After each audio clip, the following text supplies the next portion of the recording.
Hello friends, आज हम लोग अकबर पार्ट 2 में मुगल प्रशासन के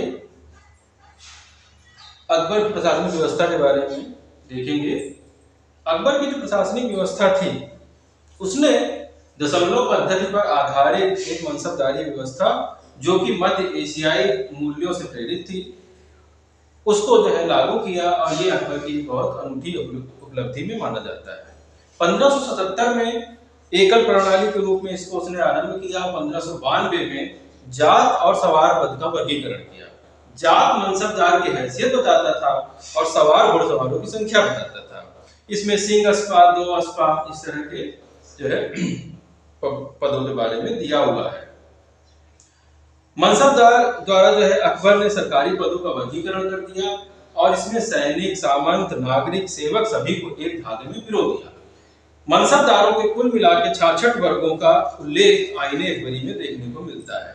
अकबर की जो धार्मिक नीति थी वो सुलह कुल पर आधारित थी।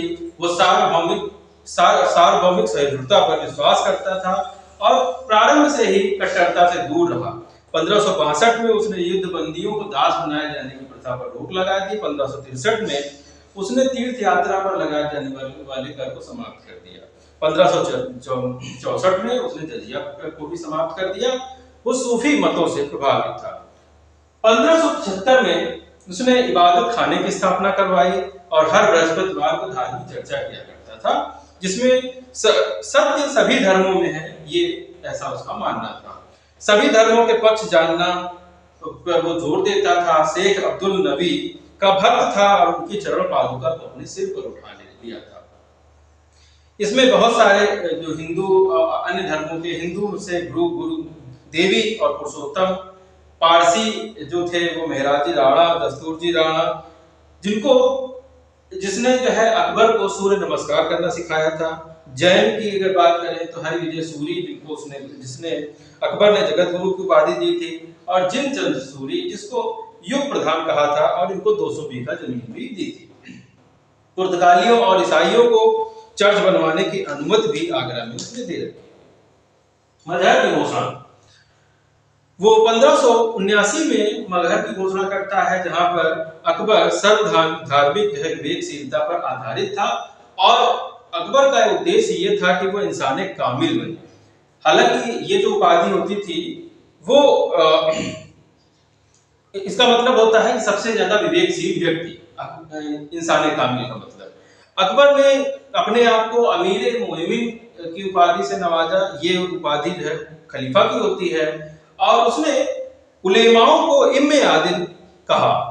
सीकरी में उसने जो जामा मस्जिद थी उसमें उसने खुतबा पढ़वाया और 1582 में उसने दीन इलाही नामक धर्म की स्थापना की जो कि एकेश्वरवाद पर आधारित था कि ईश्वर जो है एक है।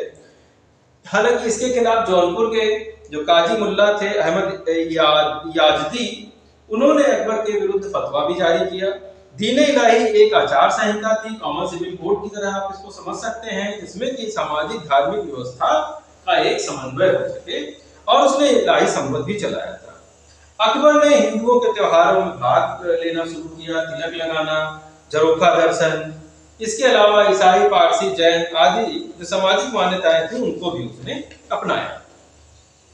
वित्तीय सुधारों की अगर बात करें तो उसने अब्दु समद कि सभी टकसालों का निरीक्षक को नियुक्त किया और उसने राम सिया लिखे हुए सिक्के भी चलवाए।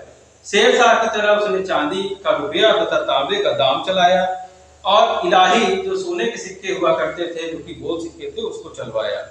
संसद जो है 100 तोले का एक भारी सिक्का जो इसने चलवाया। चौकोर और आयताकार जलाली सिक्का हुआ करता था।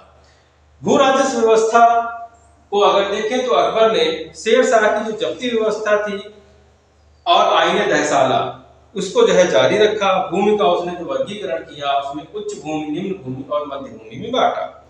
उत्पादन और बुआई की निरंतरता को बनाए रखने के लिए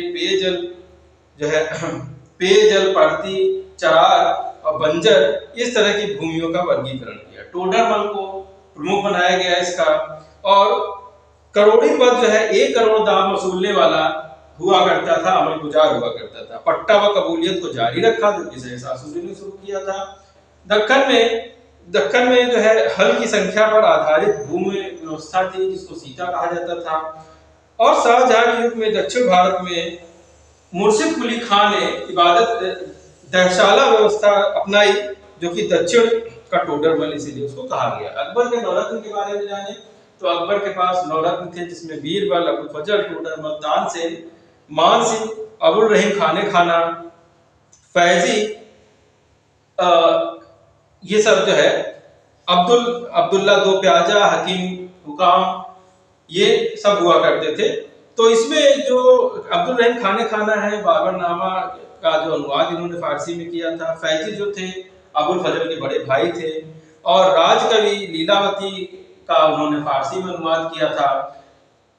और मुल्ला दो प्याजा एक सलाहकार थे, हकीम हुकाम जो हुआ करते थे और रसोई घर के प्रधान थे। लेनपुर ने अकबर को सर्वश्रेष्ठ जो है बादशाह बताया और साम्राज्य का वास्तविक संस्थापक और व्यवस्थापक माना अकबर को। Thank you.